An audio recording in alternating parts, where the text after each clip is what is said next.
दोस्तों हमारे साथ ऋषभ वर्मा जी हैं जो अभी यूपीएससी भवन से यूपीएससी की इंटरव्यू देकर निकल रहे हैं। मैं जानने की कोशिश करूँगा कि सर की इंटरव्यू कैसी गई, किस तरह का सवाल पूछे गए।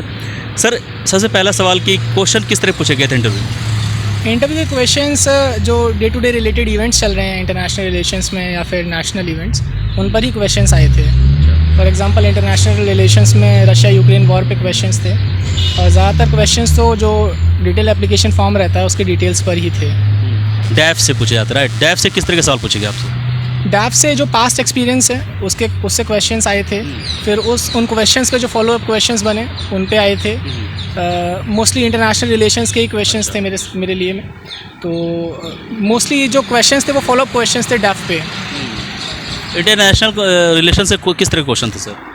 इंटरनेशनल रिलेशन से रशिया यूक्रेन वॉर पे थे, बांग्लादेश के साथ जो इंटरनेशनल बॉर्डर है उस पे थे, इंडिया नेपाल रिलेशंस पे थे और इंडिया पाकिस्तान रिलेशंस पे थे। श्रीलंका से भी थे? श्रीलंका क्राइसिस से मुझसे नहीं पूछा गया कोई क्वेश्चन। सर मैं ये जानने की कोशिश कर रहा हूँ कि ये क्या अटेम्प्ट था आपका? This was my second attempt. Second attempt और इंटरव्यू? सेकंड इंटरव्यू है मेरा। सो इससे पहले क्या हुआ था? लास्ट टाइम आप इंटरव्यू तक पहुँचे तो किस तरह से, मतलब क्या कमियाँ रह गई जो आपका सिलेक्शन नहीं हुआ? लास्ट ईयर मुझे लगता है कि मेंस में थोड़े से मार्क्स कम रह गए थे, जो कट ऑफ से कुछ ही मार्क्स रह गए थे। तो that was the main reason that I didn't score well in mains. नहीं, मेंस में मार्क्स कम क्यों रह गए थे? आपकी तरफ से क्या कमियाँ रही थी? Actually last year was my first attempt, तो सेल्फ स्टडी से ही पढ़ाई की थी कोई, तो ऑप्शनल में थोड़ा सा कम स्कोर किया था बिकॉज खुद से मटेरियल इकट्ठा करने में और खुद से सेल्फ स्टडी करने में थोड़ा दिक्कत हुआ था बिकॉज ऑफ कोविड ऑल्सो। तो इस वजह से थोड़ा सा मेंस में। तो इस बार आपने स्ट्रेटेजी में क्या चेंजेस किया जो कि आप then again you clear mains? इस बार मेंस के लिए थोड़ा ज़्यादा टाइम मिल गया था। लास्ट ईयर काफ़ी कम टाइम था और इस बार तो खैर दूसरी बार लिख रहे थे, तो पिछली बार की भी जो गलतियाँ थी वो ऑब्वियसली उन पे सुधार किया था और इसी वजह से इस बार मेंस। ऑप्शनल पेपर क्या थे सर आपके? मेरा ऑप्शनल एंथ्रोपोलॉजी है। अच्छा, एंथ्रोपोलॉजी को सवाल पूछे गए थे इंटरव्यू में? मेरे इंटरव्यू में इस बार एंथ्रोपोलॉजी से तो कोई क्वेश्चन नहीं था। एज ए ऑप्शनल एंथ्रोपोलॉजी कैसा सब्जेक्ट है? अगर कोई लेमैन नया एस्पिरेंट है, नए स्टूडेंट हैं जो ऑप्शनल लेना चाहते हैं, उनको लगता है कि एंथ्रोपोलॉजी ले या न लें, तो आपकी राय में कैसा रहेगा एंथ्रोपोलॉजी? मुझे लगता है कि एंथ्रोपोलॉजी बहुत ही अच्छा ऑप्शनल है, बहुत ही स्कोरिंग ऑप्शनल है। सब्जेक्ट लिमिट जो आपका सिलेबस है वो लिमिटेड है, तो आप कम समय में सिलेबस तैयार कर सकते हैं।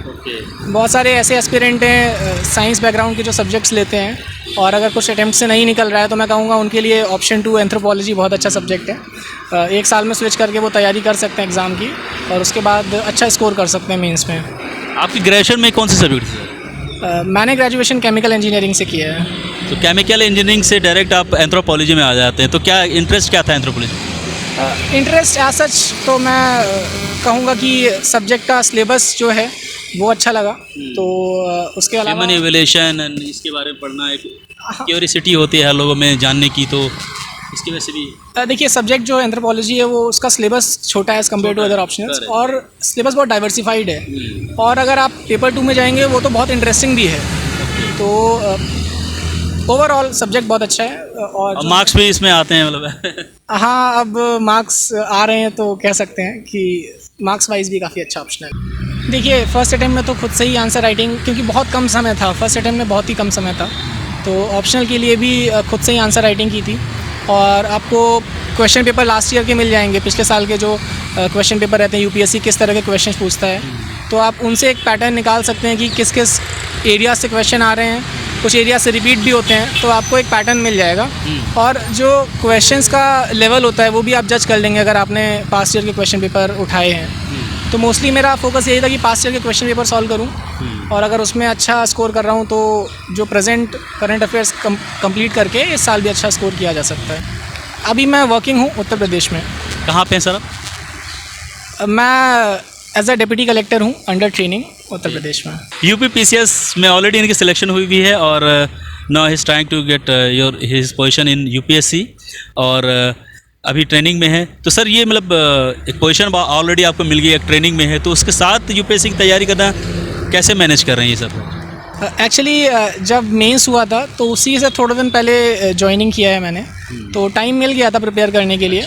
हाँ, एज सच। और जॉब के साथ आपको टाइम मिल जाता है, आपको मैनेज करना पड़ता है। मैनेज करना पड़ता है। टाइम सुबह के टाइम हो गया, शाम के टाइम हो गया, तो इस तरह आप टाइम मैनेजमेंट अच्छा करके आप तैयारी कर सकते हैं। सर ये दूसरा अटैम्प्ट था आपका, तो ऑब्वियसली इंटरव्यू के लिए भी प्रिपरेशन करनी पड़ती है थोड़ी बहुत, तो कोई मॉक इंटरव्यू वगैरह दिया था आपने? मॉक इंटरव्यूज़ दिए थे। इंटरव्यू के लिए तो खैर वही है, मॉक इंटरव्यूज़ ही हैं, तो उससे पता चलता है कि कहाँ कहाँ लैग कर रहे हैं और कहाँ कहाँ इम्प्रूवमेंट की ज़रूरत है। So what is the difference between mock interview and the real interview of UPSC? देखा जाए तो मॉक इंटरव्यू बहुत ही बैलेंस्ड, बहुत सारे जो पैनल मेंबर्स रहते हैं सब अपना अपना एक एरिया ढूंढ लेते हैं जिससे क्वेश्चन पूछने हैं, तो बहुत बैलेंस था। बट जो रियल इंटरव्यू था वो तो मेरे जो डेप्थ था उस पर, जो क्वेश्चंस फॉलोअप क्वेश्चंस थे उस पर ज़्यादा था, और मोस्टली इंटरनेशनल रिलेशंस पे काफ़ी फोकस किया था, तो इसी पे पूरा ऑलमोस्ट कुछ ऐसे इंटेलिजेंस क्वेश्चन जो ऐसा पूछा गया इंटरव्यू में और आपको लगा कि ये क्वेश्चन बहुत अच्छा है और इसका जवाब आपने बहुत अच्छी तरीके से दिया हो, कोई ऐसा क्वेश्चन? रशिया यूक्रेन वॉर पे ही क्वेश्चन थे, तो उसमें मुझे लगता है कि मैंने सही से एक्सप्लेन कर पाया होगा, तो बाकी तो फिर पैनल के मार्क्स पे ही पता चलेगा कि कैसा रहा परफॉर्मेंस। जो नए एस्पिरेंट हैं, नए स्टूडेंट हैं, वो सेल्फ स्टडी, बहुत सारे ऐसे स्टूडेंट हैं जो हमसे पूछते हैं सर सेल्फ स्टडी करनी है, उसके लिए कैसे क्या करें, क्या तैयारी, तो आप ऑलरेडी एक इंस्पिरेशन हो उनके लिए, तो आप ये बताइए कि सेल्फ स्टडी अगर करनी है तो इसके लिए कौन सी बेसिक 2-3 पॉइंट का ध्यान रखना चाहिए? ओके, तो देखिए कोविड में 2020-21 में ज़्यादातर बच्चों ने सेल्फ स्टडी से ही यहाँ तक पहुँचे हैं, तो इनफैक्ट ऑल दो स्टूडेंट्स जिन्होंने खुद से तैयारी की है तो वो सभी इंस्पिरेशन है दूसरों के लिए, है ना। बाकी सेल्फ स्टडी में यही है, आपको चीज़ें पहले प्लान करनी होती हैं, फिर मटेरियल इकट्ठा करना पड़ता है, क्या पढ़ना है, फिर बैठ के पढ़ना पड़ता है, और फिर आंसर राइटिंग करके उसको एवेल्युएट करना पड़ता है। तो you have to work as a planner also and you have to execute your plans also, तो थोड़ा डिफ़िकल्ट हो जाता है, और सेल्फ स्टडी के थ्रू ज़्यादा समय भी लग जाता है चीज़ों को करने में, but at the end of the day I believe जो सेल्फ स्टडी से आप पढ़ाई करते हैं वो लॉन्ग टर्म के लिए आपका बेनिफिशियल रहता है। देखिए बैकअप डिपेंड करता है ऑन दैट पर्सन कि उनका स्टडी लेवल क्या है, IQ लेवल क्या है, and also the family condition. So I am a kind of person जो रिस्क डाइवर्सिफाई करने का सोचते हैं, तो I always have a plan A, plan B, plan C। तो जो लोग प्लान करके चीज़ें करते हैं they should have a backup, और जिनकी फैमिली कंडीशन अच्छी है, ठीक है, और जो पढ़ाई जिनकी बहुत अच्छे से हुई है, फाउंडेशन बहुत अच्छा है स्टडीज़ में, तो वो बैकअप नहीं ले तो भी चलेगा। बिकॉज लास्ट 2 ईयर से हम देख रहे हैं CSAT का लेवल बढ़ता जा रहा है, डिफ़िकल्टी लेवल, तो बहुत सारे ऐसे बच्चे हैं जो GS क्लियर कर लेते हैं, CSAT में नहीं कर पाते हैं, जब तो उनके लिए मैं यही कहूँगा प्लीज़ CSAT पे ही फोकस करिए, है ना। CSAT में अगर आप देखेंगे आप पैटर्न उसको आराम से निकालेंगे, पिछले 2 साल का पेपर उठाएंगे, कुछ ऐसे टॉपिक्स हैं, परम्यूटेशन कॉम्बिनेशन हो गया, अलजेब्रा हो गया, जहाँ से क्वेश्चन आने ही आने हैं, तो अपना मैथमेटिक्स अच्छा कर लीजिए, लॉजिकल अच्छा कर लीजिए, और इंग्लिश कर लीजिए, तो प्रैक्टिस आपको करना है CSAT काफ़ी अच्छे से। तो इसके लिए कोई स्पेसिफिक बुक मार्केट में है भी नहीं, मतलब कैसे क्या करें? कोई अगर स्टूडेंट सोच रहा है कि कोई बुक मिल जाए हमें ताकि उससे तैयार, तो कोई फिजिबल है क्या इसे? देखिए बुक तो मुझे पता नहीं, लेकिन मुझे इतना पता है कि आप पिछले 10 साल के अगर CSAT के क्वेश्चन पेपर सॉल्व कर लेंगे तो आपका CSAT निकल जाएगा। तो मेरी स्ट्रैटेजी यही रहती है previous year question paper solve करने की, तो इसी स्ट्रैटेजी पे बच्चे भी CSAT का देख सकते हैं, लास्ट 2 ईयर्स का पैटर्न निकाल सकते हैं उसमें से क्वेश्चंस का, और उनको ही सॉल्व करके CSAT क्लियर किया जा सकता है। पहली चीज़ है कि मल्टीप्लिसिटी ऑफ सोर्सेज नहीं होना चाहिए, आपके लिमिटेड सोर्सेज होने चाहिए, आप उन्हीं से तैयारी करें और बार बार रिवाइज़ करें अपने टॉपिक्स को। तो क्योंकि आप मेंस में लिखने जाएंगे, आपको 9-10 मिनट में एक क्वेश्चन करना रहता है, तो वही चीज़ें आपके दिमाग में आती हैं जो आपने बहुत बार रिवाइज़ कर रखी हो, आपको टाइम नहीं मिलता है कि आप बैठ के सोचें और लिखें, बहुत ज़्यादा सोचने का समय नहीं मिलता है। तो रिवीजन एक पार्ट है जो बहुत इंपॉर्टेंट है एग्ज़ाम के लिए, मेंस के लिए आंसर राइटिंग भी बहुत इंपॉर्टेंट है, प्रीलिम्स के लिए मॉक पेपर्स बहुत इंपॉर्टेंट है। तो इस तरीके से कोई भी एस्पिरेंट है अपना स्टडी प्लान करके एग्ज़ाम के लिए बैठ सकता है। अच्छा, इंटरव्यू के बारे में जानने की कोशिश करूँगा कि इंटरव्यू में तो मॉक को छोड़ के इसके अलावा और क्या स्ट्रेटेजी होनी चाहिए कि इंटरव्यू आपके अच्छे जाएँ, मतलब क्या उसके लिए अलग से कोई प्रिपरेशन करनी है? मॉक को छोड़ के बात कर रहा हूँ। देखिए इंटरव्यू एक पर्सनालिटी जो टेस्ट है वही इंटरव्यू है, तो ये आपकी पर्सनालिटी को जज करेगा, मतलब इवेल्युएट करेगा। तो देखिए आपको जब आपने मन बना लिया है कि अब मुझे सिविल सर्विसेज की तैयारी करनी है, right from that day you have to start working for your interview. आपको अपनी पर्सनालिटी को वैसे मोल्ड करना पड़ेगा, आपके सोचने का तरीका, आपके उठने बैठने का तरीका, आपके बात करने का तरीका should start work for the interview right from that day when you decide that you want to appear for civil service examination. तो over a period of time आपकी पर्सनालिटी भी वैसी ही बन जाएगी जैसी एक ऑफिसर पर्सनालिटी चाहिए पैनल को।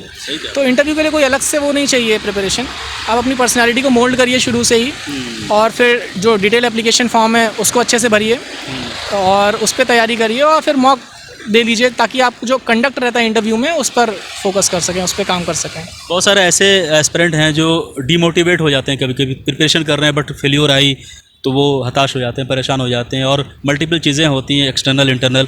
तो वैसे स्टूडेंट के लिए क्या करना चाहिए, मतलब उनके लिए क्या आपकी एडवाइस हो जो कि ड्यूरिंग प्रिपरेशन डिमोटिवेट हो जाते हैं या फिर प्रिपरेशन छोड़ देते हैं और हार जाते हैं फेल्योर से, उनके लिए आपकी क्या राय है? वेल देखा जाए तो ज़्यादातर 99% स्टूडेंट कभी ना कभी अपनी यूपीएससी जर्नी में डिमोटिवेट होते ही हैं, बट ज़रूरी होता है कि जिस उद्देश्य के साथ आपने तैयारी शुरू की थी, आपने जो गोल सेट किया था उसमें मेहनत करें, उसको पूरा करें।